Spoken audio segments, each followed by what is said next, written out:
much, and I haven't been called Miss in a long time. Thank you very much for that. I became a grandmother 3 weeks ago, so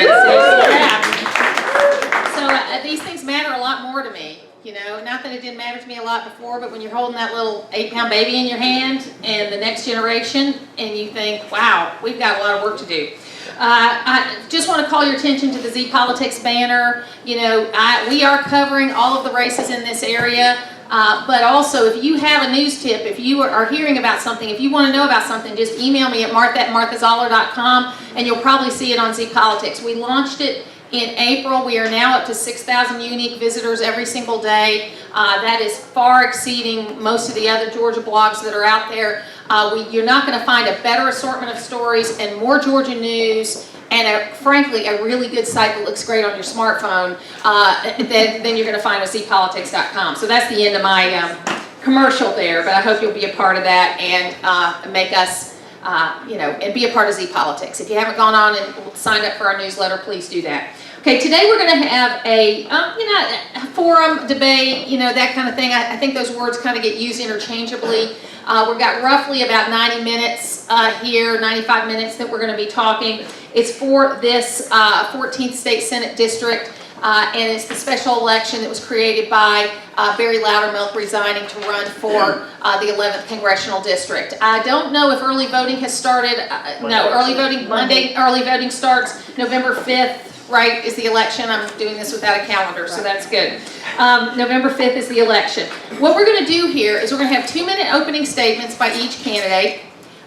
We are going to then ask questions of each candidate. I have a series of questions. I have a series of questions that the Republican Party has submitted. And then on your tables are some note cards and pencils, and someone will be picking those up as you have them. Who's going to be the person that's going to pick them up as you have them? Raise your hand. Okay.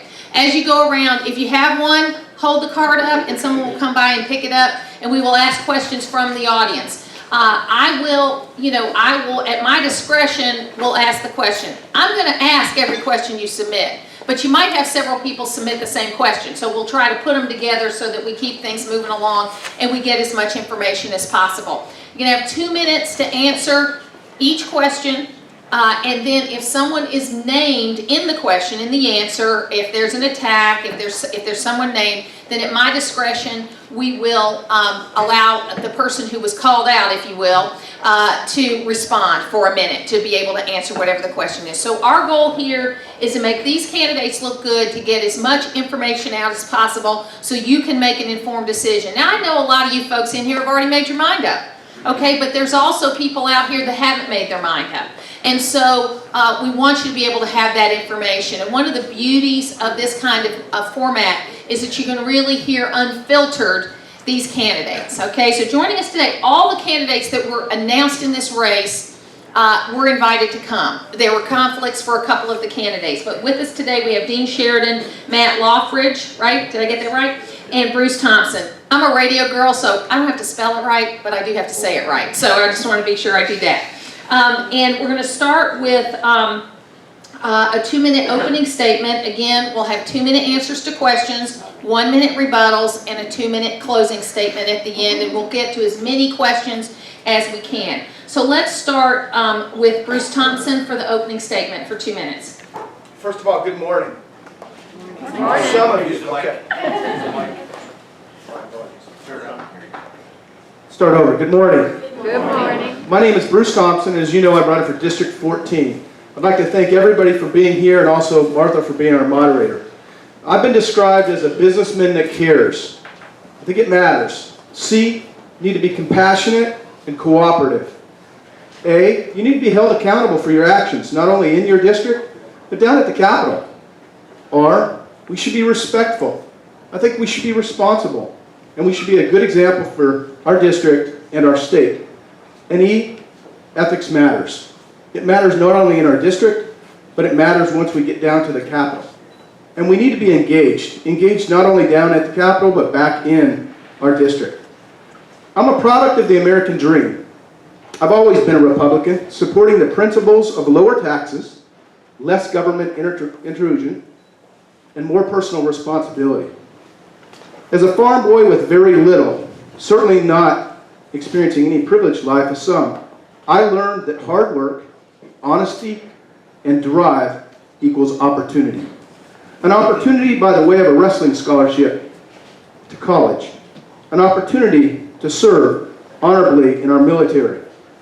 I started my first legitimate company, automatic swimming pool covers, at the age of 23. That company currently has a payroll of over $500,000. I also have the 3 Allstate offices, 2 currently and 1 to open in Adairsville soon, and 2 software companies that I operated in the last 5 years. The total payroll is a little over $1.5 million. I say that not to impress you, but rather to say I understand the difficulty taxation and heavy-handed legislation places on our businesses. Ladies and gentlemen, if each person took personal responsibility for their actions and accepted the consequences of those actions versus dismissing them as certainly some guidelines in our life, we would all be better for it. My name is Bruce Thompson, and I ask for your vote.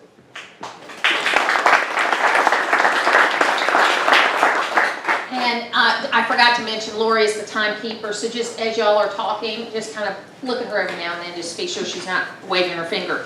Matt Lockridge, you're next. Thank you. My name is Matt Lockridge. I'm also running for the state Senate seat, District 14. As a business owner with a lot of families depending on me already, I understand what it means to have a good organization. And to have that, you need to have people that are qualified and able to give you the best ability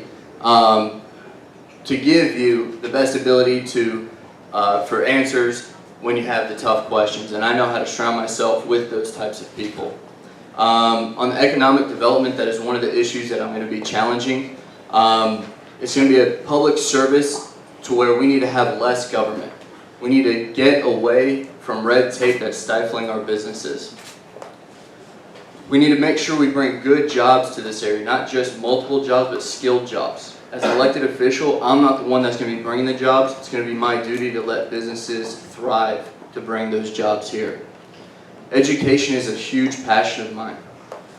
I understand that we need to create an innovative and creativity in the classroom, and teachers can do that. Local school boards can do that. The government cannot. We can't have our teachers teaching to a standard. We can't have our teachers stifled by regulations. We can't have our teachers stifled by what we think a mass education should be.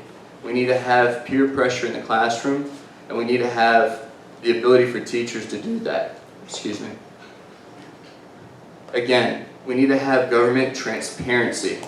That's what we need with government reform. We need clarity, and we need the honest ability to know what's going on in Atlanta. And with that, my name is Matt Lockridge, and I'm also running for the state seat. Thank you.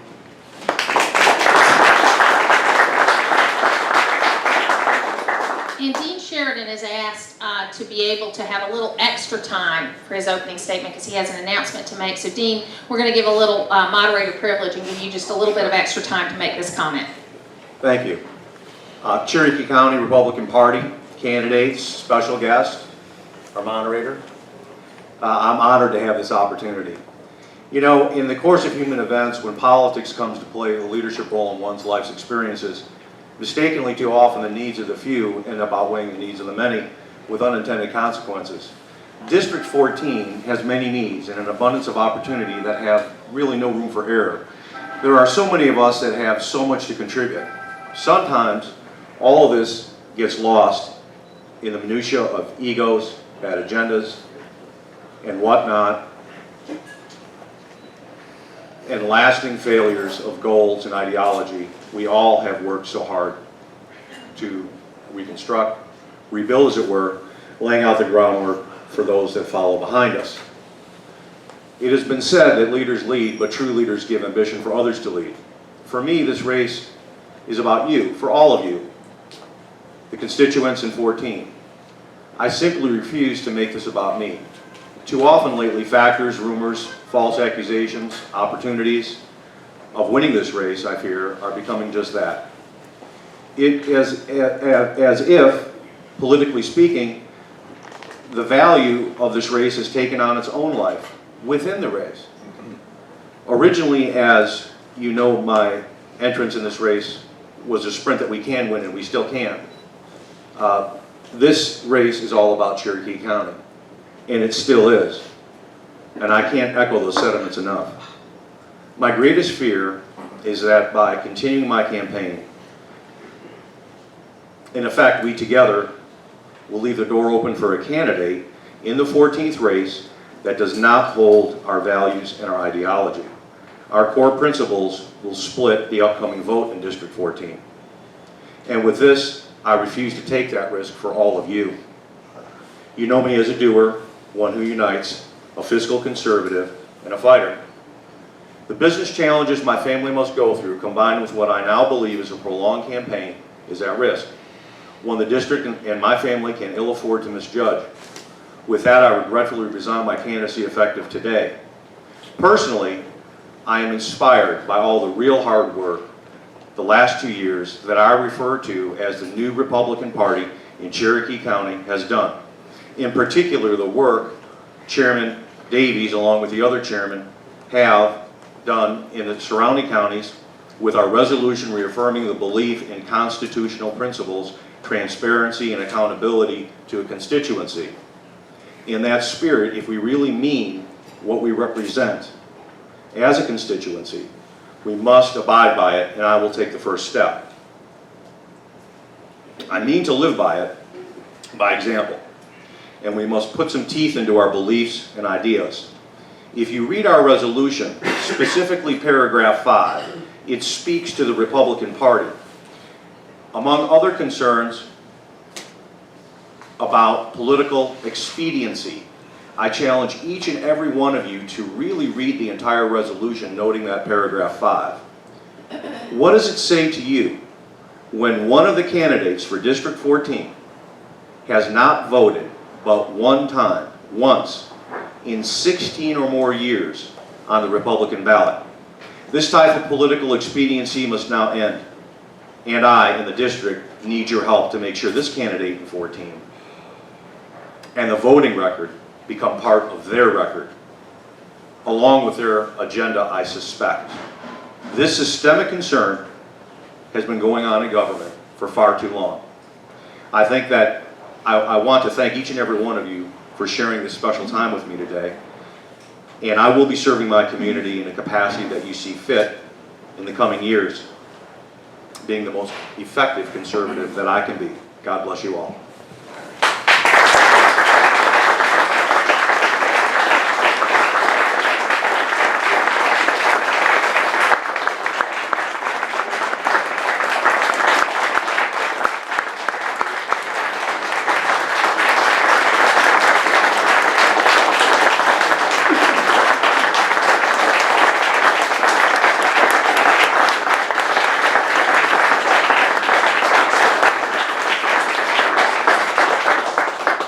Thank you all, and appreciate Dean, you making that statement. And so we'll continue on with the two candidates that we have. You know, it is important to know where the role is and what the role is and what your role is in it. I mean, I ran for Congress last year. I didn't win, but I found another role, another place to be involved. And I think that that's extremely important to do. So we thank him for offering himself and then for the statement that he made. Okay, we'll continue on with this questions, and I've got a whole list. We've got a list from the party, but let's start with the questions that come from the people that are out here, and then as we do that, we'll fill in. This doesn't surprise me that this is the first topic that's come up, and it has to do with education. As you know, actually the first two questions that were submitted had to do with education. As you know, around 54% of the state budget has to do with education. We are spending, you know, property taxes and state revenues and SPLOST and eSPLOST and all of this stuff on education.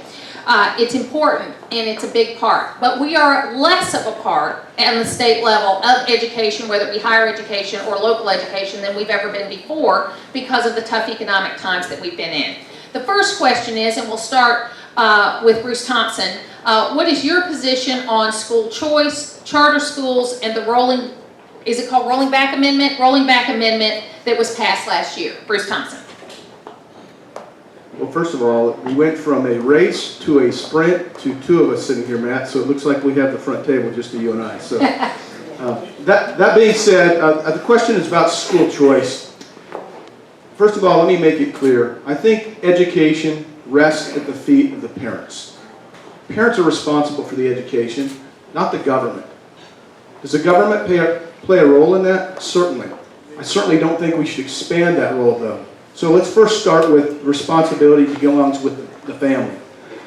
As far as the role of government, we certainly don't need to put in place certain things that's going to restrict that. So let's talk just a little bit about what that means. Some of the unilateral testing that we're talking about coming down does not need to be in place. There are too many questions with that. I think it puts too much legislation and too many draws on really what the teachers are trying to do. The teachers in District 14, they work hard to educate our students. There are limited resources they have to use, and there are more and more requirements. As far as charter schools, I feel like competition is healthy. I am a business owner. I believe capitalism causes that. I believe the opportunity should exist in public school, private school, charter school, and whatever it takes to make sure that we produce well-educated students that then go on and become productive parts of society. Okay, Matt? I believe we need to have a fresh look at education. One of the things that we're missing is that we're paying consultants way too much money and not getting enough back from that. We need to be, it's a civic disservice to be paying legislators more than educators. With that said, we need to have a clear economic development that brings money to the education field. Low property tax is not going to help. It's not that we need to raise property tax. What we need to do is build the value back in the homes, and that's with the skilled labor jobs. But to answer the question on schools, charter schools, what we need to have is parent-run, teacher-run type charter schools, not corporations where they look for the nickel and dime and to keep the money. We need to have a good perspective on how the curriculum for the public schools are being chosen, and we need to get the parents' involvement into the classrooms as well. Okay, great. The second question has to do with education also. While Cherokee County schools are among the best in the state based on test scores, $500 million only buys us schools in the lower half of the United States. How would you improve overall education in Georgia without adding more money? And we'll start with Matt on this one. Thank you. The way we're going to do that is kind of how I answered the first question. When you bring jobs that are not just low income into the market, we're going to be able to take more revenue from that into the schools. Also, the QBE is not failing. It's how we're changing the percentages for that. So the money needs to stay in the localization of where that money started from. We need to be able to to tie in economics, transportation, and education together and bring those decisions back to a local level. That's how we're going to do that. Bruce? That's a great question. As I travel across District 14, it's on the hearts of everyone. So let's first be clear. I think many people in this room and across the district are asking for transparency. I would say that, first of all, we need to take a good, swift look at the funds that come out of the general fund and wind up in our districts in these schools to see where is that money going. I'm not saying we're not adequately funding our education, but I'd like to know where that money's going, first of all, just like you would in a business. If we find out that money's being utilized where it should be, then let's start looking at ways to remove some of the things that are drawing down that money. Frankly, teachers need to educate. The fact that we have so many things and so many restrictions, it puts a burden on these schools. And I'm talking whether it's public, private, charter, whatever. Additionally, if we go into transparency and we take a good look at where the money is going, there should not be a battle going on whether or not it's going to be a charter school or whether it's going to be a private school or whether it's going to be a public school. The reality is we need cooperation across the board to make sure we understand what we're trying to do, which is educate students. One last thing on that. As I look at the numbers, and I'm certainly not an expert on education, but if I look at the numbers that are posted from the Department of Education, they say that we continually rank towards the bottom with SAT scores. That in itself, and I'm not defending it, is a sign that we don't have transparency. And why do I say that? When we're testing 80% of our seniors versus other states that are only maybe testing 10%, how can that be transparent when they're held accountable for those numbers? Let's back out and take a good look at what is our score. And if our score is low, then that gives us a good starting point. But the reality is, let's go back to transparency, then make decisions, not throw money at the problem. Thank you. You guys are submitting some great questions. Thank you so much, making my job easy.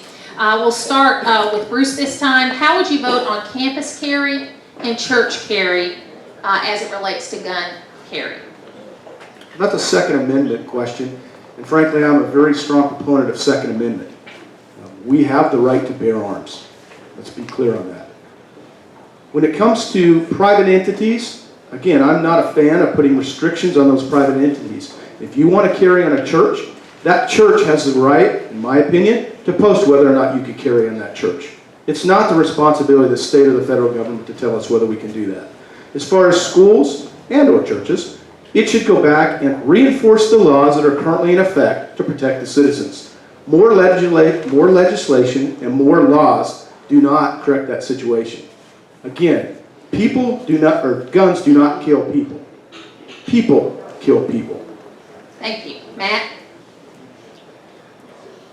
I agree with the fact that private entities need to be able to decide whether they would want the guns on their property or not. But the Second Amendment is very clear that we have the right to bear arms.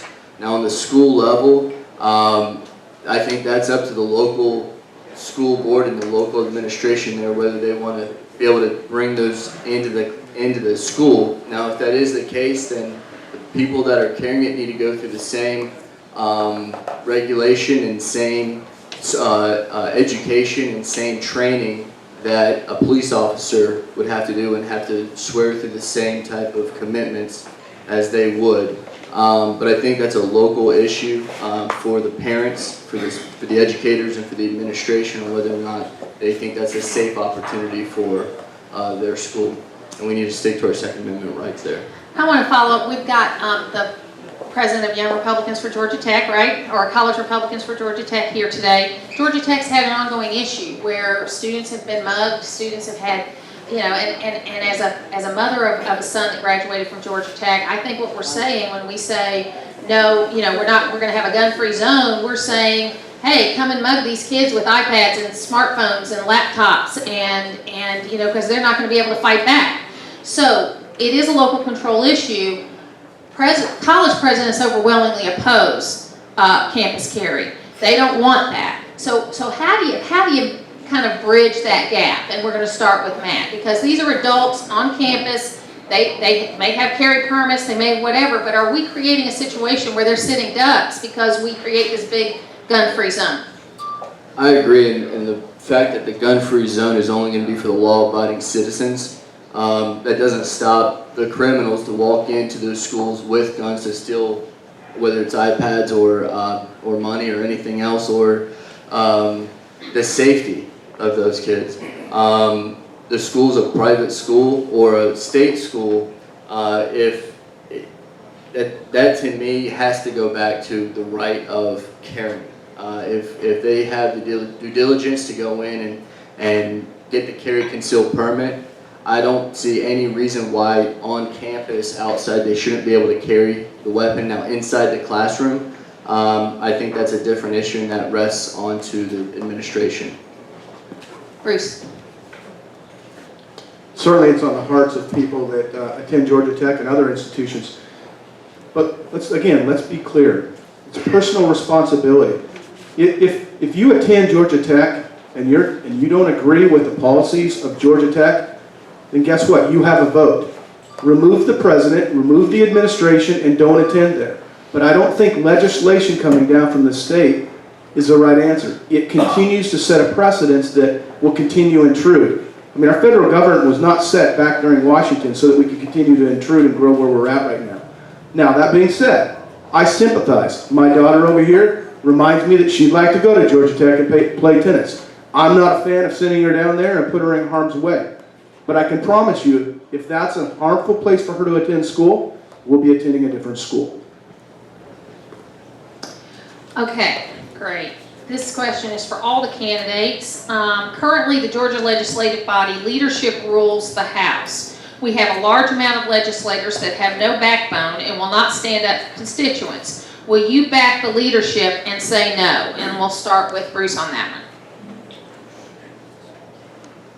Would you mind repeating the last part of the Yeah, question? I think it's just basically saying there are these rules of leadership within the body, the state senate, that you're vying to be in.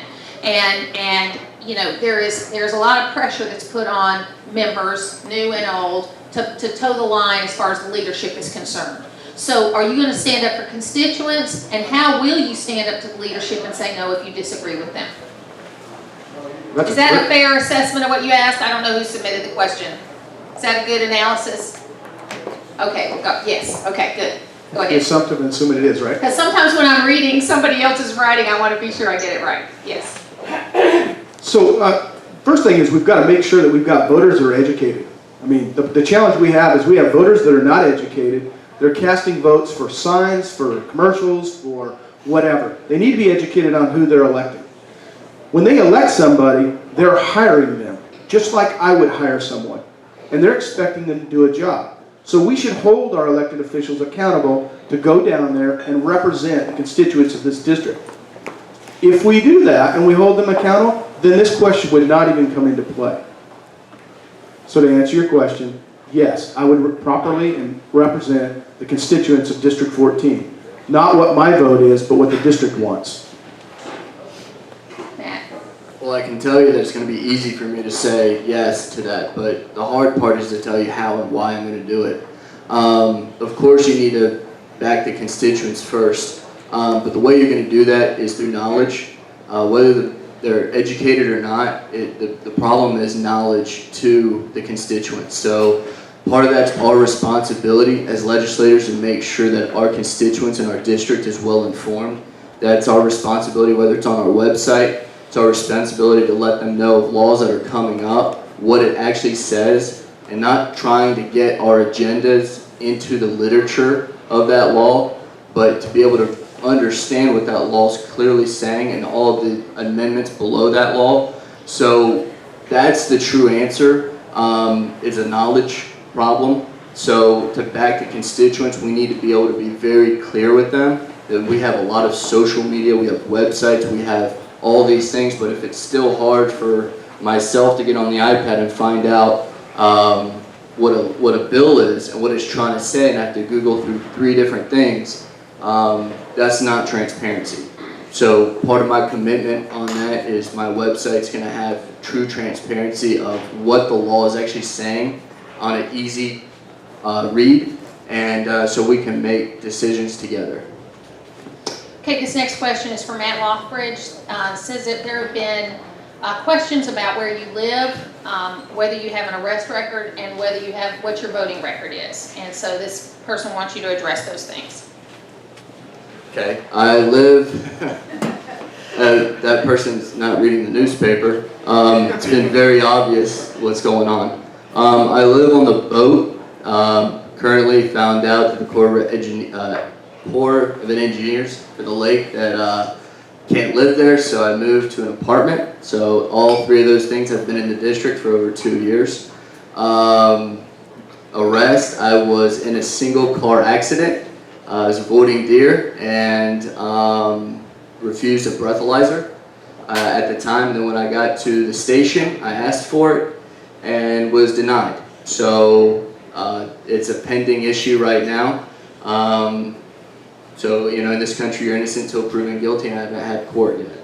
And then what's the last Voting record, what your voting record is. I mean, have you pulled ballots? I guess what they're wanting to know is have you pulled ballots in the Republican Party, and what have you voted regularly? I voted in the Republican Party each time. Okay. Thank you. Okay, Medicaid is the next issue, and we're gonna get to a lot of you, I mean, we got a stack of questions here, so we're gonna get to all of them. Other than, second to education is Medicaid. Medicaid is the fastest growing portion of the state budget. The governor has said that he will not participate in the exchanges with Obamacare, but we will create our own exchanges. That means the Medicaid rolls are gonna grow, and Medicaid is the fastest growing portion of the budget. There's lots of federal strings tied to Medicaid, whether you take Obamacare or not. There are a lot of strings attached to it. What is your view, and this is a question I've been asking candidates like you since 2002, Medicaid has been the fastest growing part of the budget since 2002, and we seem to not have been able to get a handle on it since then, Republicans and Democrats. What's your view on Medicaid and what we need to do as far as healthcare reform, given the parameters that we have and the decisions that the governor has made? And we'll start with Bruce on that. Certainly that's on the hearts of everyone in this room, is this Obamacare situation. First of all, let's make it clear, which is not the question, but I will state it. We need to vote to nullify Obamacare. That being said, I'm sympathetic to the people that don't have health care. I understand that. But if we take a look at Obamacare, I was at a meeting just recently where someone came in and was an expert. They said that there's 200 plus additional authorities that are going to be created within Obamacare to administer Obamacare. Now, I may not be the brightest guy in the room, but if I can't afford this, and I'm going to put 200 plus more authorities within it to fund this with the same money, stands to reason it's going to grow. And something's going to give, just like in my businesses. You either give less product or you raise the cost. It's not more efficient. As far as Medicaid, we have a lot of entitlement programs within this country. Again, we need to be reaching out to help those that truly need help. Matt said it earlier, I completely agree with my friend here, transparency is where it lies. If someone needs help, by all means, we have a right, which should be through the church. The church is not doing their job, to help these individuals.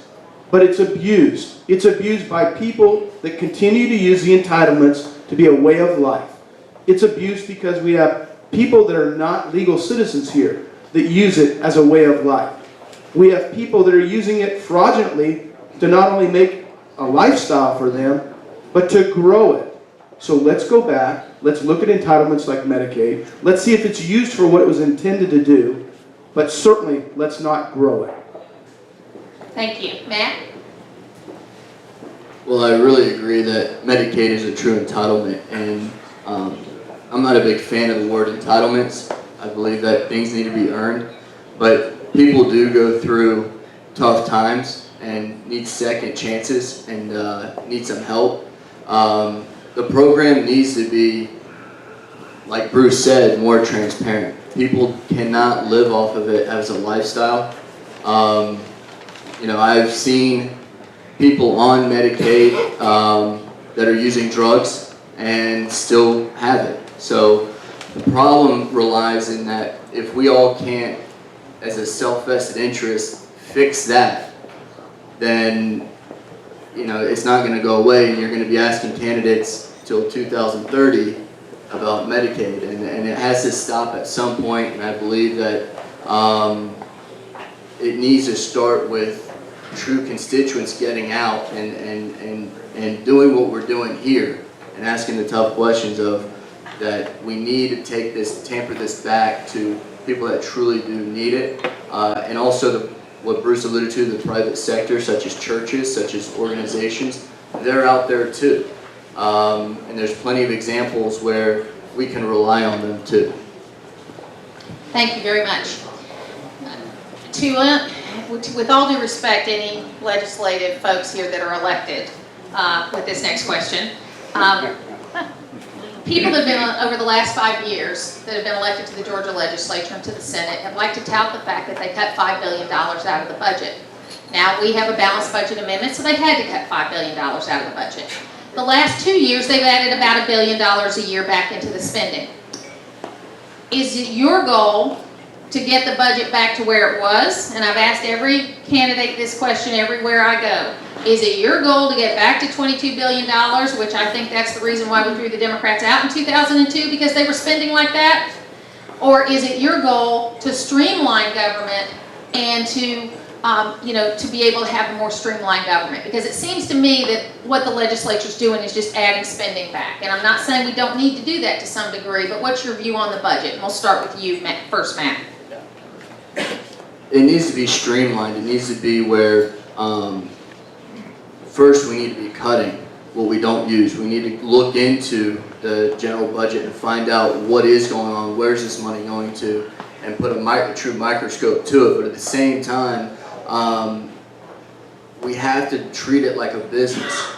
I can't pay myself 300 grand if I'm only taking 100 grand. I can't pay myself or my people if there's nothing in the bank. So if we're looking at transparency and we're saying transparency, then why is it that we don't know where all this money's really going? We have general funds, we have general this, we have general that, but what we don't have is clear-cut, we don't have clear-cut ability to know where everything is currently. So therefore, we're adding back to it because we don't know what's going on. Bruce? First, I would agree with what Matt said about transparency, but most people that have had any chance to spend time with me know that I'm a huge fan of zero-based budget. The fact that we watermark and then go back and then in a matter of transparency say that we've cut a budget, we didn't cut anything. If you look at your personal budget, you base it on what your income is. You don't throw it up there and say, well, honey, we got a car payment, a house payment, a food payment, and we're going on vacation, and, well, gosh, I'll go out and see if I can get a pay raise to cover it. That's not how we as citizens do it. It's not, as Matt said, we do in our businesses. So first, they've taken steps, and I understand that they've started in the last session to go to a zero-based budget. I would be a huge fan of going 100% to a zero-based budget. I think that would provide some transparency. I am not a fan of growing government. I stated that earlier. I'm certainly not a fan of stating that I would want to grow it to where it was before. The only way I see it getting to there would be a great thing, meaning that our economy is thriving so much that we're bringing in so much money that we don't know what to do with it. So but it's certainly not what the question is. The question is, let's keep government low, let's keep the taxes low. The general fund should reflect it if we're transparent. Thank you. Maybe give it back if we got more money than we know what to do with. Hey, how about that? We'll shift gears just a little bit. Where do you stand on the personhood amendment? And we'll start with you, Bruce. Could you expand on what the personal amendment is, please? Personhood amendment. It's the pro-life amendment that's been put out by Georgia Right to Life that recognizes the life of a person from conception. Okay, just one clarification. I believe this is correct, but I am the only candidate endorsed by Georgia Right to Life. Pro-life is not a stance that I take. Pro-life is a life for us. Not to put them on the spot, but I will. I have 2 children right here, both of which are newborns and adoptions. One of which we're facing a decision that mothers, unwed mothers, are faced every day. Thank the good Lord, those parents, those mothers, did not make that decision. So I think my stance is our life, and it lives as a part of our family. I am extremely a fan and an advocate for pro-life.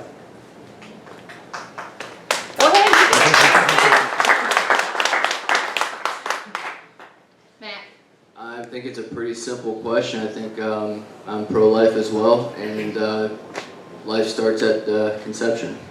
And should have all the protections. That's right. Thank you. Where is your stand on T-Splost? We'll start with Matt on that one.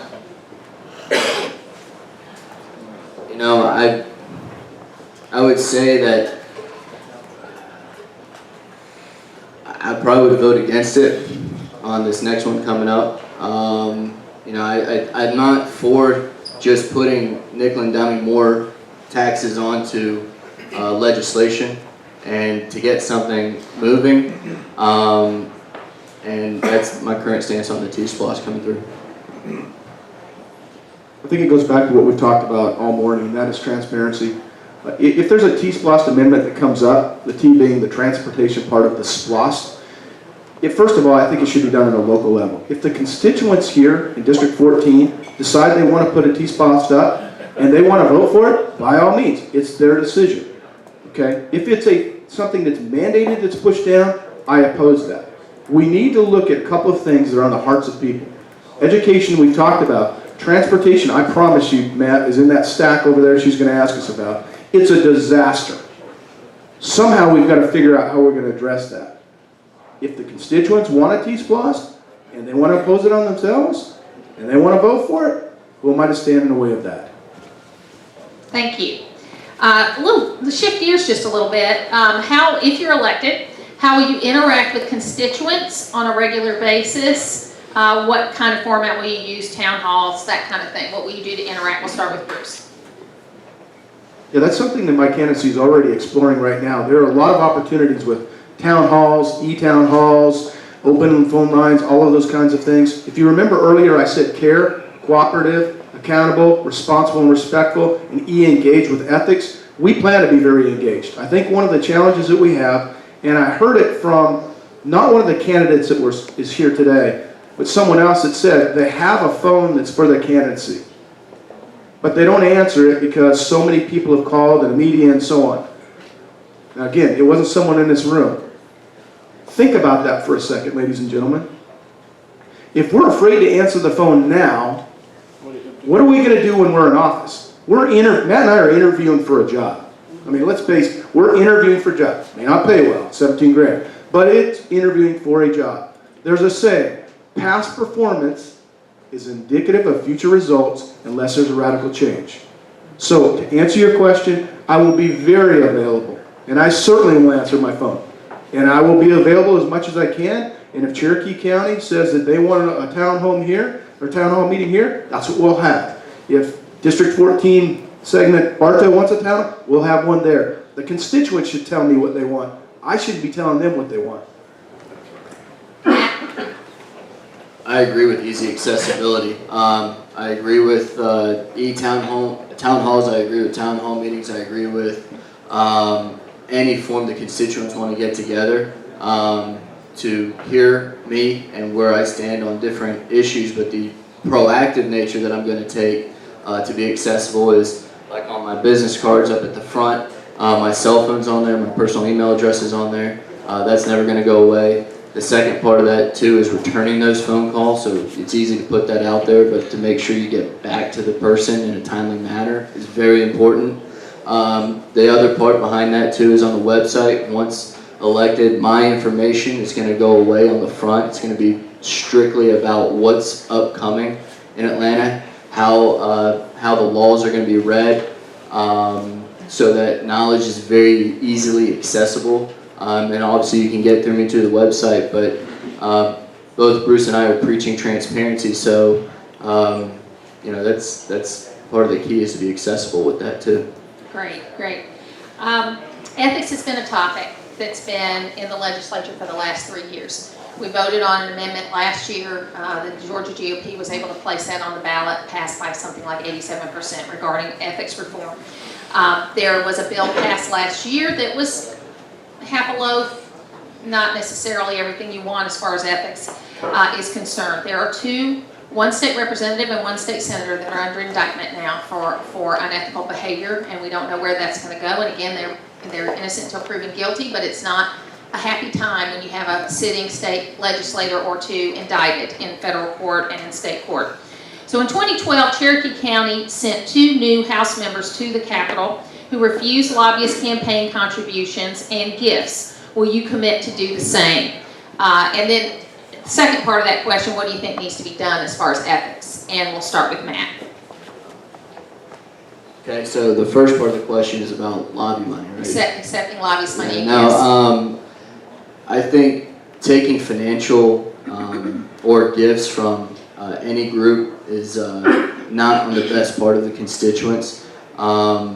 Having a lobbyist come to your office and advocate their agenda is one thing, but when they're giving you gifts and money to help persuade or to get in the door, I don't think that's healthy for the district or the people in there. So I don't plan on taking any, I'm not going to take any gifts or money from them. And on the second part about ethics, what was the question? Just what's your view about what's upcoming on the ethic? Because it's going to be a big topic in this legislature. Yeah, I think the laws need to be very strong for ethics. So if someone's found guilty of unethical behavior with their position. There needs to be a strong action for that. Like Bruce has said, you guys are hiring us for this job. You're putting a lot of faith, regardless of whatever the pay is or whatever the outcome is. This is a civic job. This is us trying to come out and represent as best as we can the district and the people in there, and to take not only their contributions for us and mishandle that or mishandle a decision in the legislation, then there needs to be severe punishment for it. And Bruce, will you take gifts and contributions from lobbyists, and then what's your view on what needs to be done regarding ethics in the next section? Well, I'd like to expand on that. The question is, once we get elected, would we take lobbyist money? The plan would not to be take lobbyist money. My stance would be not to take lobbyist money. But again, Matt and I are saying we're going to be transparent.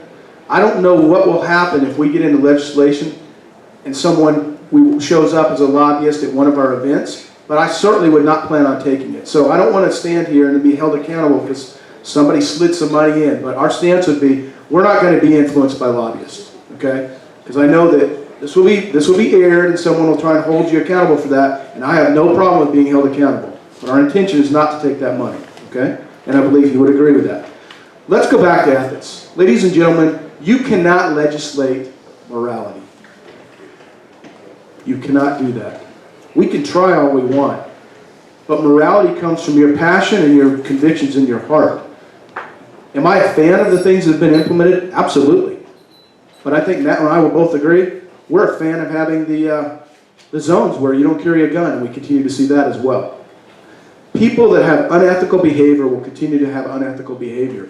The way you deal with that is the people down at the Capitol, they need to raise the bar and hold each other accountable. When their peer pressure becomes such that they said, oh, you will not serve on my committee, we will not support you for re-election, we will not, then I think we'll finally get somewhere.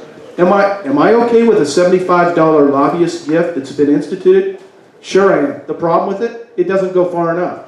Why 75? Why don't we go to 55? Why don't we go to 100? The reality of it is it should be 0. And it should be completely transparent, not hidden behind some kind of agenda. Thank you. Thank you. We're going to ask one more question about policy, and then we got several more questions about education. So we're going to get to this one first. Are you in favor of a 0% income tax in Georgia? We have states on either sides of us that have 0% income tax. What is your view? I guess what is your view about tax policy going forward in Georgia? And we'll start with Bruce on this one. Taxation in Georgia right now puts us at a huge disadvantage to our neighbors to the north, south, east, west. Wherever you look, we're at a disadvantage. And there are many, many people, some of which are probably in this room, working very hard to try and bring jobs. And we're getting momentum, traction. You think about Lake Point, my friends down at Lake Point that I've been involved with, it's 26,000 possible jobs. You think about what Shaw's just done. You think about your outlet mall that just opened just to the south of us that we get to entertain. Jobs are coming, but we're standing in the way of that. A lot of restrictions and legislation, but a lot of that has to do with tax. So specifically, you asked that question. Any kind of reform is a step in the right direction. However, I'm a fan of a consumption tax. Why am I a fan of a consumption tax? Because it goes back to your own personal responsibility. If you don't want to spend the money, by glory, don't spend the money. If you want to go out and buy a brand new car or a brand new house or insurance or whatever that might be, then that's where that tax comes into play. So yes, I'm a huge fan of us reforming the tax code, and if we go to a zero income and use consumption, by all means, it's a step in the right direction. Thank you. Matt. I would say I'm a fan of zero tax on the income side. Whether that's completely healthy right now for Georgia, I can't honestly say I would know that to be the case. I do know that we need to reform the tax code on personal side, and starting with that, I think a flat tax would be the first step.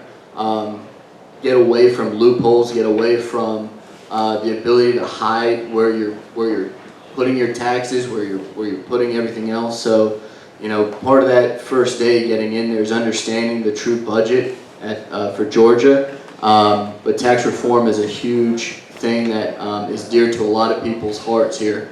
And we can become competitive for large businesses that have skilled labor, that have high-paying jobs. If we are advantageously, I guess that's not a word, but advantageous to reforming our tax code.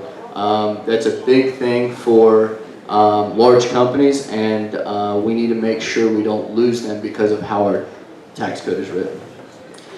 If you're elected to this seat, you're going to be part of a group of legislators that represent this area in the legislature. Part of what you'll be doing is you'll be sitting down with county commissioners and city council member and those kind of things leading up to legislative session and coming up with the local bills that you're going to be presenting and that will be voted on by the legislature. Would you vote yes to a bill that would require the school superintendent to be elected by the people locally instead of appointed by the board? And it's really a yes or no. We'll start with Matt. So elected by the people rather than appointed? Yes. Yes, I would. Yes. Yes. Okay. This is a question that's a little bit out in left field. That's okay. It says you only talk about SAT scores, yet the ACT is tested more often than the SAT. So why do we leave those statistics out? And I don't know the answer to that question. Do we know why we quote SAT more than ACT? Either one of you, it's a little bit of an odd question. No? Okay. Who asked this question? What did y'all want to get? What did you want to get from this? Because I don't want to do this. Okay. I think that it's just we use SAT more than ACT, but it is being used more. So I'll pass it along. I asked the question, so that's good. Will you support Senator Liggins' bill, Senate Bill 167, to remove Common Core from Georgia? And we'll start with Matt on that one. Personally, I think Common Core has to go. I think that if we just keep America and Georgia on one even playing field, then we can't raise the bar. I think that competition between the states of what who's a better state with education is the way to go, and then that in turn means we have to have a local push on our curriculum. Our Georgians know what the curriculum should be. Parents know what the curriculum should be. They know what their students want to learn, and the more we get from that, the better our students are going to be. I don't think the national government has an idea of what students need. I think they're just trying to have an even playing field for everybody, and that's not a competitive nature, and that's not going to help us to keep growing. And I just don't think that's healthy. Bruce? I suspected this would come up, and I saw your segment you did a while back in Rome and watched that. Common Core is another intrusion into our life. Absolutely, do I support that it needs to be removed and not instituted. The reality of it is I've got questions, even if it was left in place. That is, whose standards? And how are we going to fund it? And who's going to be measured against what state? So if we vet it out like we should with anything, I think you come to the conclusion it's not something that's beneficial to Georgia. And frankly, I'm not sure it's beneficial to anyone outside of Georgia. You know, I think, and just to add to that, I think one of the challenges has been that when Common Core was actually an independent standard that people could adopt or not, it was one thing. When they started tying it to money, then that's where I think it got perverted. And it's too bad because I don't think that we want to say we're not for standards, because I think you got to have some way to measure a kid that's in Georgia versus a kid that's in New Jersey or Connecticut or wherever it is. However, but when you start tying money to it, then people start doing weird stuff. You know that when you tie money to things. Anyway, editorial comment there, folks. I hope you don't mind. What ideas do you have to get parents more involved in their child's education? And we'll start with you, Bruce. I think the question is, how do we get the parents more involved? Well, first of all, let's make sure we understand. If I'm going to force the parents to get involved, that's an intrusion to your personal life. It's a choice. What I think we need to make sure we do is that parents have access to anything and everything they can that has to do with the children's life. That when it comes to the education. They need access into the schools. They need access into the progresses they're doing. They need more access to the teachers. And the way you're going to do that with the teachers is you've got to take some of the restrictive action off of them. There are teachers staying up until 8, 9, 10 o'clock trying to meet certain reports, trying to do the certain things that they've got to do. That's time that can be spent with the parents, single and married parents, that are trying to juggle their life. They're working, they're driving, they're trying to do all these kinds of things. So it's got to be a cooperative effort. And I would be a fan of anything we can do to make it more transparent, easier access, some of which is online. Matt? So the question is, how do you get parents involved? Yeah, and that may not be directly from the legislature, but just as your role as an elected official. I think it goes back to knowledge. The more that we can educate our parents about what's going on in the classroom, and not just a paper report coming back about an A or an F, or it needs to be more of a touch for the teachers to get involved with this classroom itself. So, I've talked to a bunch of teachers, and they say they spend all their time trying to make sure they fit the regulation and then fit the assessment afterward, that they don't get enough hands-on experience with the kid, and therefore less is coming back home that says what actually is going on for the parents to get involved. And parents have a lot going on to make ends meet, and but as a legislator with a law, I don't think there's anything to do with that, but I think it needs to be more of a peer pressure approach of a kindred spirit going in to say all these people care, and bringing them in. Great. What committees, if you're elected to the state senate, what committees would you like to be a part of, and would you want to be a part of the Republican Study Committee? We'll start with Matt.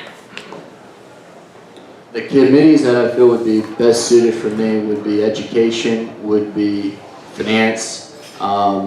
Those are where I feel I'm the strongest at, and that's where a lot of my background for the finance side of it, economic development. So those are the committees that I'd like to serve on. What about the Republican Study Committee? I'm not sure about that. Okay. Okay. Bruce? Well, clearly my background is in creating jobs. And so the hearts and minds of people, everything starts with jobs.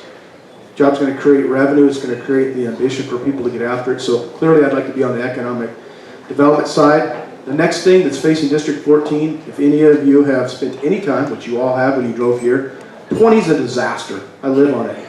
575 is a disaster.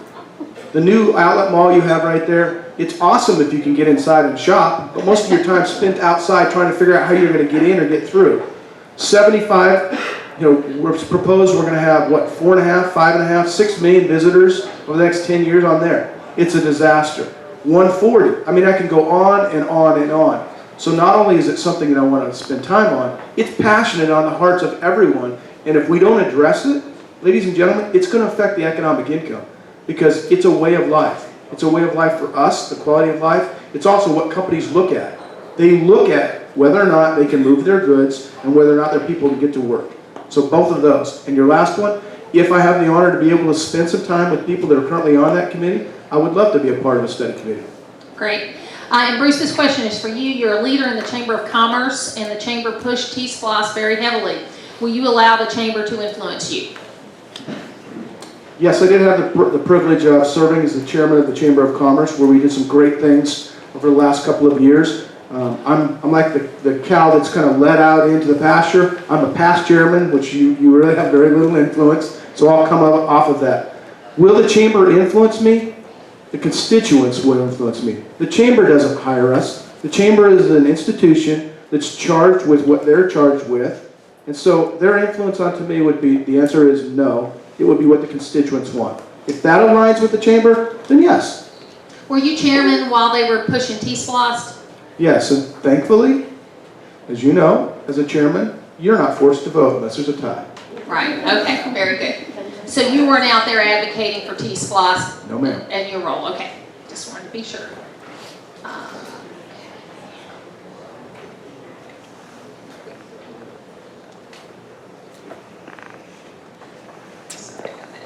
Sorry about that.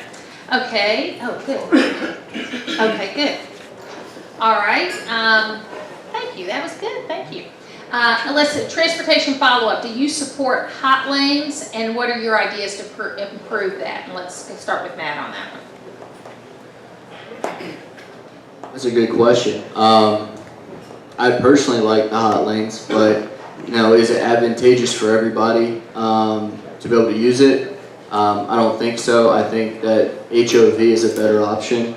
I think that we need to relook at having more HOV lanes instead of necessarily the hot lane. Bruce? Yeah, we've got a couple of things being addressed, both 575 and 75. I spent some time with Ed Stetzler, who has worked on the dual lanes that they're adding over in 75, which will be reversible. His comment to me was it'll get the buses off of the current lanes, and it will be a fee per usage. So based on the usage, the fee will go up. From what I understand, let me back up. My position is this. If we're going to utilize the same lanes we have and put restrictions on that, I'm not a fan. If we're expanding with additional lanes, that's a step in the right direction. Whether or not we charge for those or not, the only way I would support that, if it's necessary to fund it, is there must be a sunset provision in it. We need to sunset these instead of the fees being assessed and they're indefinitely. Okay, Matt, you answered that question. Good, very good. Okay, and we've got a couple more questions on policy. We've got some wrap-up questions here on kind of overview on philosophy. I'm going to take one last call for questions so I can be sure that I can get all the questions you want to ask in here. You guys have done a terrific job of putting questions out, though, and pretty much they aligned up with these lists that I had here. So that's always good when that happens. Because we want you to be answered, and that's why we're doing this. So we got a couple more and then some good wrap-up questions. And then obviously this is kind of the last call for questions from the audience. Cherokee County has long been a conservative county. Openly liberal candidates have rarely been successful in attaining elected office. Do you believe that some Republican candidates are far from being Republicans? How can you demonstrate that you support Republican values? And I think where this question comes from is that the real challenge in these very red counties, these very red districts, is that people pretty much understand that if you don't run as a Republican, you're not going to get elected. 20 years ago, when I moved back to Georgia, it was the reverse. If you weren't a Democrat, you weren't going to get elected. So what is your view of the Republican strategy and Republicans in Cherokee County? And, are we conservatives? So we'll start with you, Matt. Start with Matt.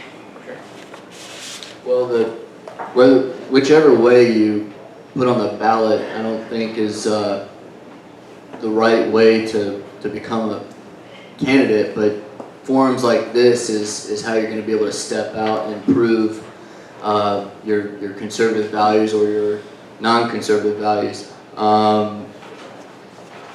I think that it's more about the knowledge side. I mean, you got to get out there and be able to show where you came from, how you made decisions in the past, how you run your current company or organization that you're doing. And then forums like this, whether it's a town hall or a debate or a speech, got to have the constituents be able to ask the questions that are important to them and then be able to go further from there. But if someone's just put an R on their sleeve to get elected, I think they're going to get found out, and I don't think there's going to be a real issue in that. Bruce? That's interesting. It's a lot like our Bible when it talks about how Jesus was. It's not to be on your sleeves, it's to be on your hands and feet. Republicans are just like that. Okay, we state less government, less taxes, more personal responsibility. Do I align with those values? Absolutely. Do we have individuals that have an R next to their name that may be running? Maybe. Do we have ones that are currently in office? I think we see the mess we're in.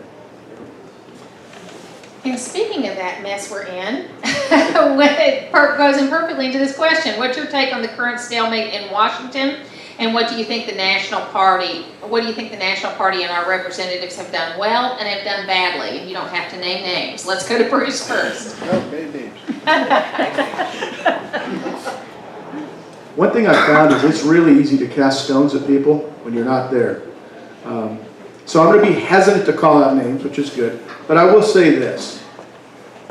Early when we started, we talked about people, and I think, Martha, you mentioned it. People need to have a backbone. Stand for what you stand and let people make their decision based on that. We stand as Republicans for less government. We stand for personal responsibility. We stand for less taxes. The fact that we want to raise our debt, the fact that we want to burden my children and many of your children out there with a debt that is completely out of control, that I'm told 45 cents of every dollar is going to repay a debt to China, that should make all of us alarmed.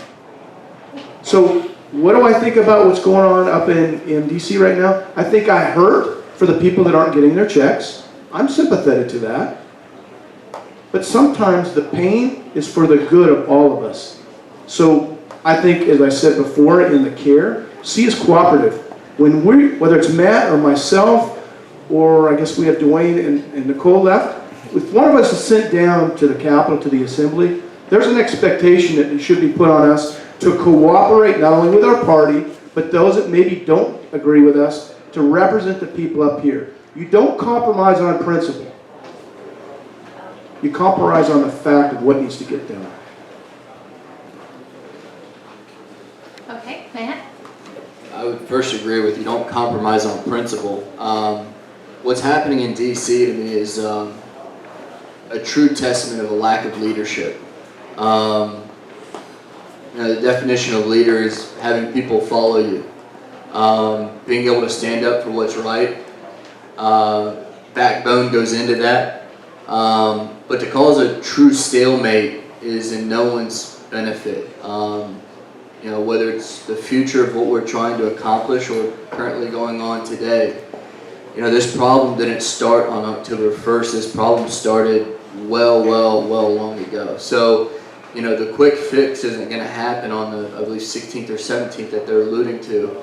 The quick fix isn't out there. What needs to happen, the poll yesterday came out, get rid of everybody. 60% of the people say get rid of everybody, whether you like them or not. That's a true testament close to what's going on and how people really feel. So, to me, the disaster is being able to get together as Americans and find the right pathway going forward. I'm not up in DC and I don't know what's the conversations behind doors. I just know what's said on the news.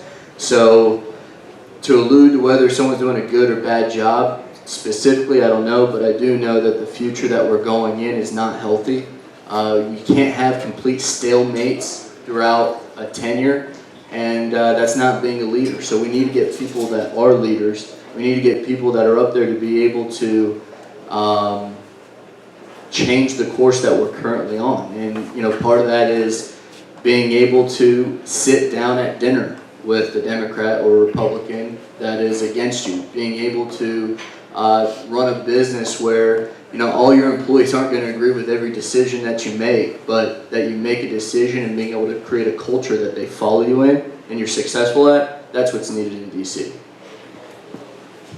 I interviewed Newt Gingrich a couple days ago, and he reminded me of the last shutdown, and he said he talked to President Clinton every day before the shutdown, during the shutdown, and afterwards.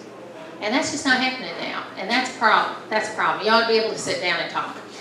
Okay, I'm really impressed with this next question because they actually got the name right of the Georgia Ethics Commission, which has been changed. And here's the question. The Georgia Government Transparency and Campaign Finance Commission, previously known as the Georgia Ethics Commission, has been neutered, and changing the name so that it's longer and difficult to remember does not make it more stringent in keeping the Georgia legislators and the constitutional officers from doing unethical things.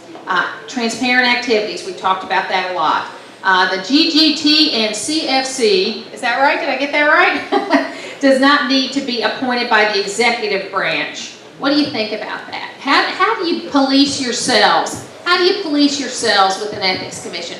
Who is the right group of people to appoint a commission that we'll call the Ethics Commission? And we'll start with you, Bruce. It's a sad state in America we're even having this discussion. That's the first thing we need to talk about. We're spending time on trying to figure out how to police each other and whether or not you're going to be ethical and behave appropriately versus spending time on what really needs to be done, which is creating jobs and education and so on. I'm not sure what the right way to do it is, but clearly I can say this. When you appoint someone that's going to be held, that's then going to hold you accountable, think you've got a slippery slope that's going on. It's almost in the financial business, in the insurance business, you've got to have an arm's length transaction to avoid that. The preponderance that someone would actually appoint a panel that then holds them accountable then is, in essence, held back accountable because that's how you're appointed. You know what's going to happen. There is no transparency. So I'm not really sure the true answer of what that is. I certainly think we need to change it, though. Matt? Well, the first part, I mean, I really agree with the fact that this question is being asked is a testament to what's going on with who we are electing. First, it starts with your conviction. If you're not a person that can stand for your own morals, then you're not the right person for the job. Second, I don't think it needs to be appointed by the executive committee. I think it needs to not have anything to do with the legislation itself. It needs to be a separate, completely separate. And for people to think that, and even myself, changing the name dissolutes it, it just shows that there's no cooperation, there's nothing going the right way. So, you know, why did it have to be changed from just ethics? I don't know. But the fact is that you can't have someone appointed watching the person that appointed you. Well, and just to follow up, the reason why we got into this discussion is because on the state level, I mean, federal is a whole different thing, but on the state level is that Speaker Ralston took a trip to Europe that cost $17,000. But he took it in November, he disclosed it that next January. I mean, it was within 2 months it was disclosed. The old way we had it was lobbyists could spend anything they wanted on you, but it had to be disclosed immediately. And the reason why we found out about this is because he disclosed it within 60 days. He didn't think there was anything wrong with it, he disclosed it. Chip Rogers, the former state senator from this region, said that's what he supported. He supported just having, who cares about the limits, just as long as it's disclosed immediately and totally. Some people say the gift limits are the wrong way to go because they can be worked around. $75 a day, 40 days in session, that's a lot of money. Okay, so for each lobbyist, that's a lot of money. You still have members trolling the halls for Georgia tickets. Okay, I mean, I've seen that myself. You know, where they want to get Georgia tickets. They want to sit in the box. They want to do all that kind of stuff, and they think that their connections will get there. So when we talk about transparency, just as a follow-up, and I favor what the legislature did, but should it be let's just be completely transparent and not try to put limits on things? And just a quick answer, and we'll start with you, Matt. Well, I agree with the transparency part, other than whether it's a limit or not. You know, I think there's too many loopholes when you put the limit on there. Like you said, you know, whether it's $75 for 40 days, it's still a lot of money. To me, in a perfect world, what I would say is there wouldn't be allowed any, period. You know, whether it's a Georgia ticket, I mean, that's not why you serve. You don't serve to take money. You don't serve, this isn't about money. This is about a civic duty. This is about getting the district that you live in, that you love, that you care about, on the right track and staying on a good track. The humility needs to come back to the state senate, to government. You need to be more humble. You need to be more about why, you know, if every day was a campaign trail and the scrutiny was on them every day, just like it is on a campaign trail, I feel like it'd be a lot better, but that's not the right person. You can't have eyes on 100%. So I agree with 100% disclosure. And if people are trying to take Georgia tickets, then you obviously have the wrong person in the office. Bruce? I'm not sure if he said the wrong person because they're a Georgia Tech fan. But I knew what he meant, and he's right. The reality of it is this. We get what we get in office because that's what we allow. Okay?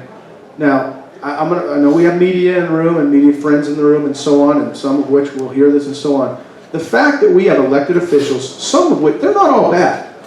Okay, let's state that. There are men and women that go down and intend on serving with a heart, with passion, with a servant heart, okay, as I've said before, a heart. And they get down there and they're under such intense scrutiny for one issue.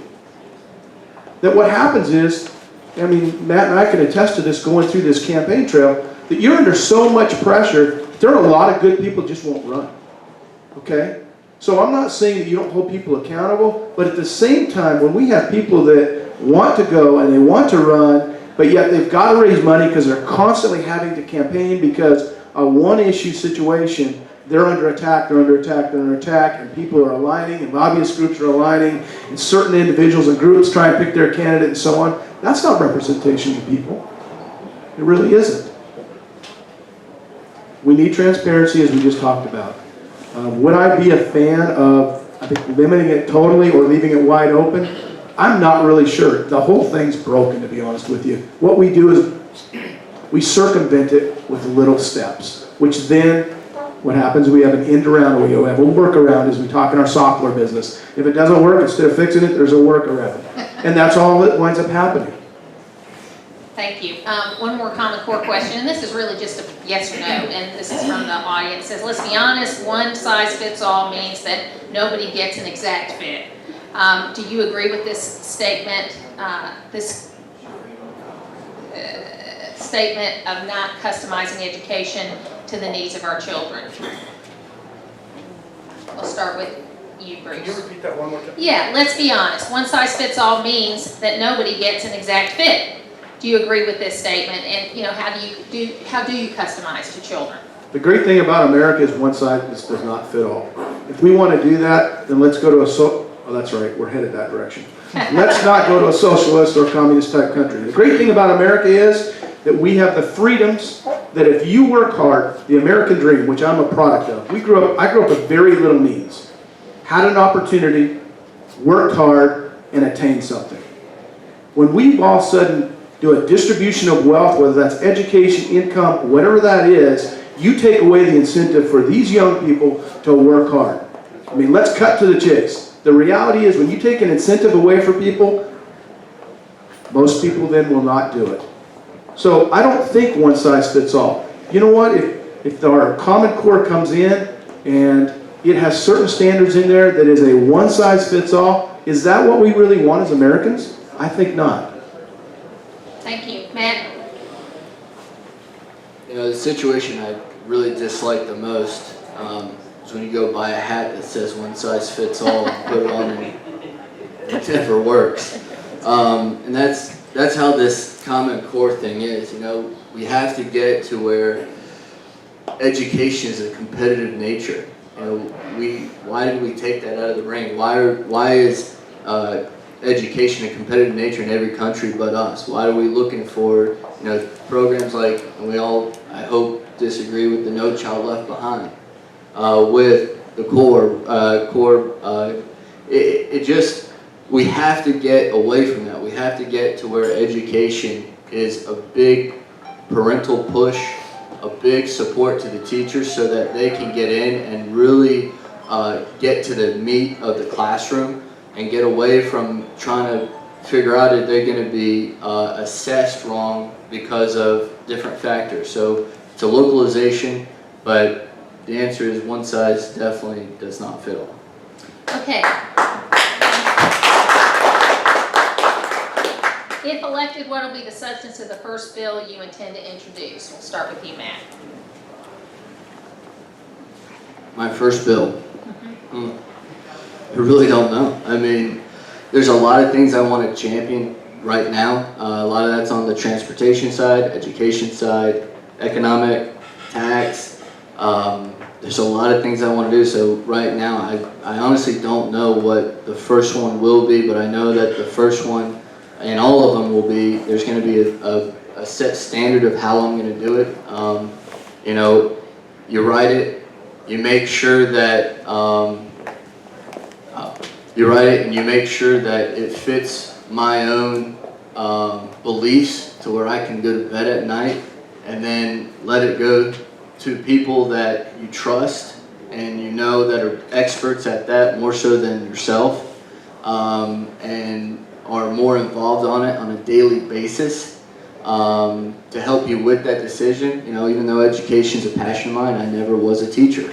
So I'm not going to be the one that solely relies on my expertise in that. I'm going to go to people that are the experts and on the local level and find out what it is that, you know, this issue needs to be taken care of, but there's a ground root problem of that. You know, it's not just the issue of the law that matters, it's what is the sole function of it, and can it fix multiple things at a ground level. So that's my answer for that. Bruce? That's an interesting question. What is the first bill that I would try and push through or introduce? I think the reality from my perspective is this. I don't have a single issue I don't have a single motive. So I'm not running because I want to get a certain bill passed through. And I don't think that's what you're asking, but I think it should be stated that anyone that has a certain issue or a certain motive, there's a challenge with that. We're supposed to represent the district. Right now, we're running our hearts out to get elected. I'm not sure, other than economics, transportation, education, and some of the bipartisan bickering that's going down there, the reality, what else there is. There are plenty of legislation that's been introduced, stuck in committee, or people refused to take a vote and kicked it over into the next session. Some of the things that are on my heart that are sitting out there, we talked about Hinton's bill. We talked about repealing or nullifying certain things. We talked about trying to work on our tax code. All of those are on my heart, but a certain bill or a certain issue, haven't really even given it one thought. Because the reality is, working hard to find out if I can get the votes to get elected. Okay, you guys submitted 24 questions, and we've gotten through those, so I appreciate that very much. We're going to take a few minutes, if you've got any more questions from the floor, before we wrap up with our closing statements. Any questions from the floor? You guys were so prolific here, I don't know if you'll have any, but any questions from the floor? Yes? Question for Matt Lackridge. Yeah. Why did you decide to run for this position? Thank you. I was going to be in my closing statement, but That's kind of what I thought, so. so do we want to wait for that, or? No, go ahead, you can go ahead and answer. To me, as a businessman, part of the red tape was one of the first things that got to me. You know, there's a sign guy that comes around, and we employ a lot of people, and he wanted to take down a banner, and it had nothing to do with business, had nothing to do with the way the company looked to the road. It was stifling, it was rude the way he did it, and you could tell that he really didn't care. And that's not how I approach the business, that's not how I approach anything in life.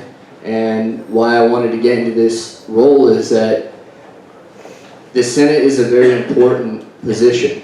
And I believe the humility that goes with it, I have, and the ability to grow, learn, and find the right answers, I have that ability too. And the conviction to be able to be in that seat, I have. So there's not one reason why I jumped into this seat or this race. There's a lot of different ones. And I know it's going to take my whole heart and a lot of my time, and I'm ready to do that and have the energy to do that too.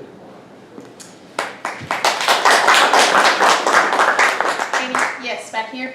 I think you're in the real estate business. What do you think, is there anything that state government is doing or not doing in terms of our economy? People are still underwater, and what do you think about our housing market here in Georgia or in this metro area? Do you foresee it getting better, or is there anything that state government is doing to prevent that? Is that for both or for just one? Both, if possible. Both. Let's start with you then, Bruce. We'll start with Bruce then. Well, I guess indirectly, I am in a real estate business. I do own a home, and I do own my building, along with the bank and so on. But do I sell real estate? The answer is no.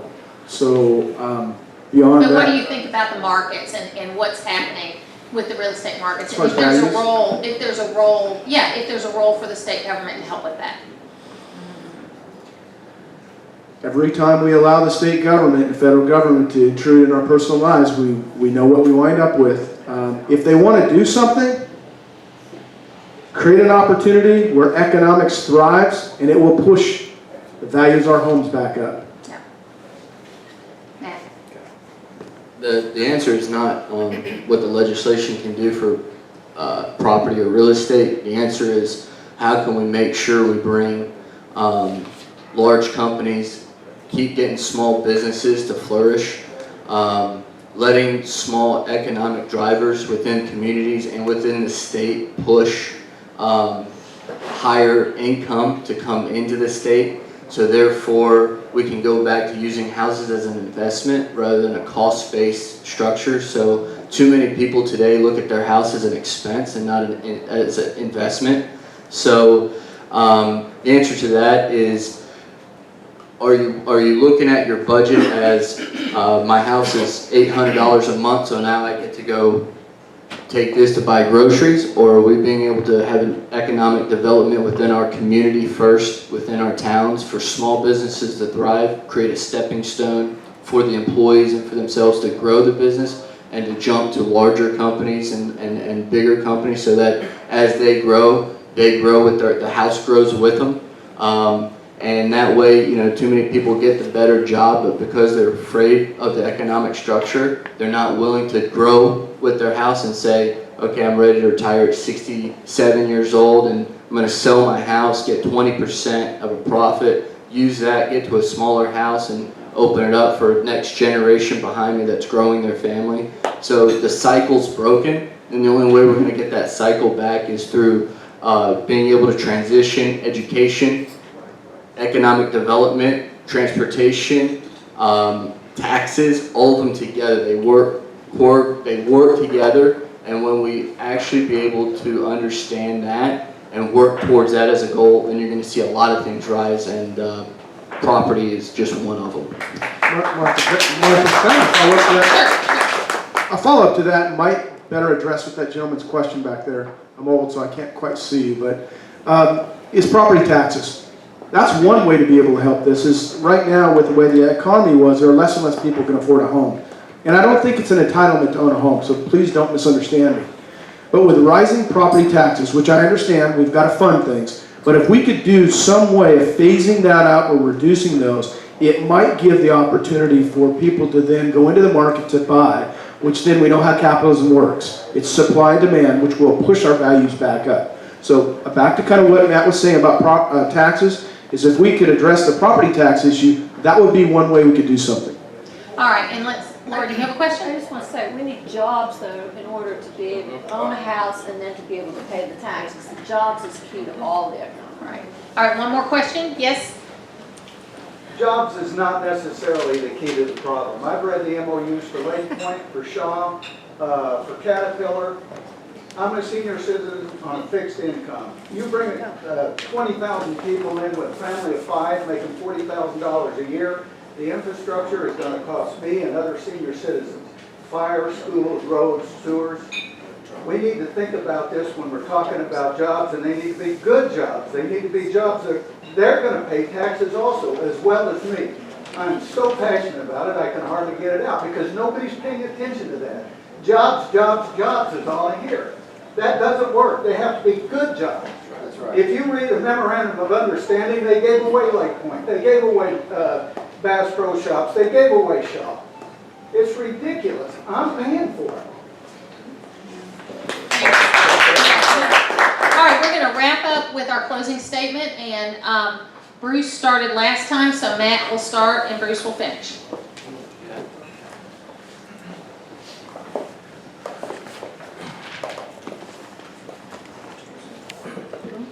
I guess that should have been a question. I'm sorry. I was waiting for that question.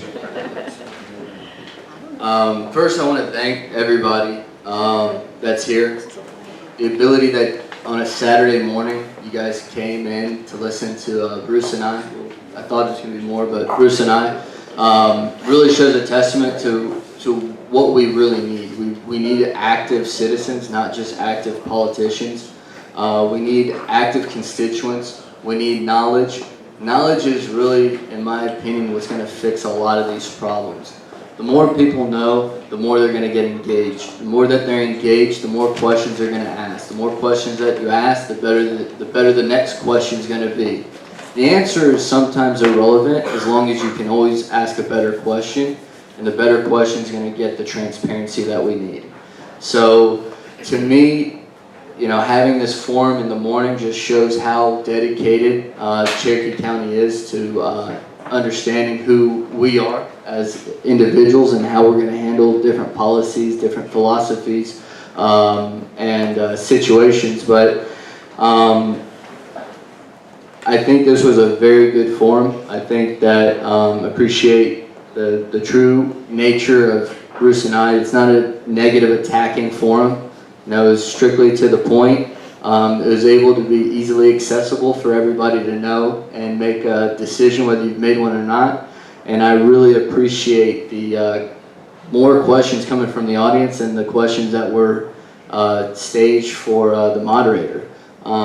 We need more of that, so you know it's our job to go out there and get the knowledge out there, but it's also the individuals and constituents' responsibility to spread the word. Whether you agree with us or not, the reality is that we all need to spread the word and let our other fellow people know that a vote is very, very important, and we got to get away from the fact that almost 70,000 people are not registered to vote. And of the registered voters, 25% voted last time. That's scary. So it's a small group that makes the decision for many, and we need to have more of participation. We have too many veterans that fight for such an important right that it kills to see people not take advantage of that. And I really appreciate you guys being here and listening, and thanks for the support and coming.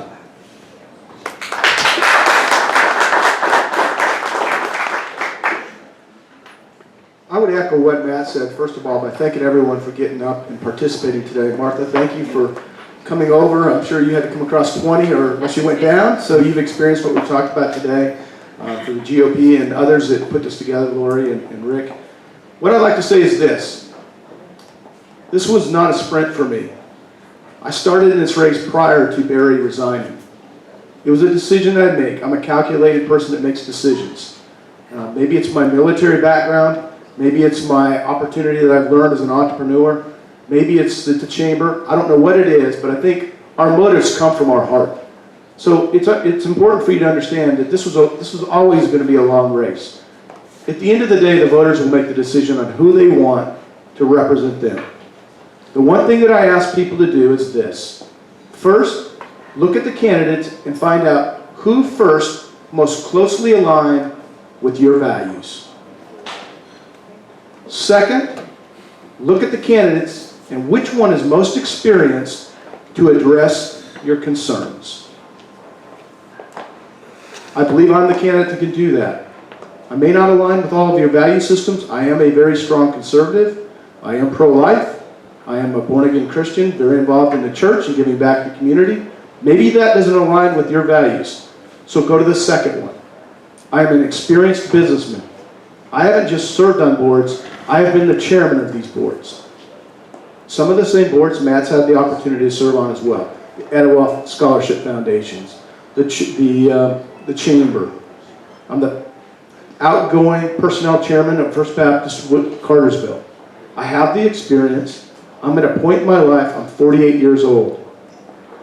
A point in my life where my economic situation allows me to be able to go down and serve effectively without being influenced by revenue or decisions. That being said, I'd like to ask people to get out and vote. Starts in just a few days, and November 5th, make your decision of the candidates that are left, whether or not I'm not the one that will be elected to properly represent you. But again, thank you and be safe today.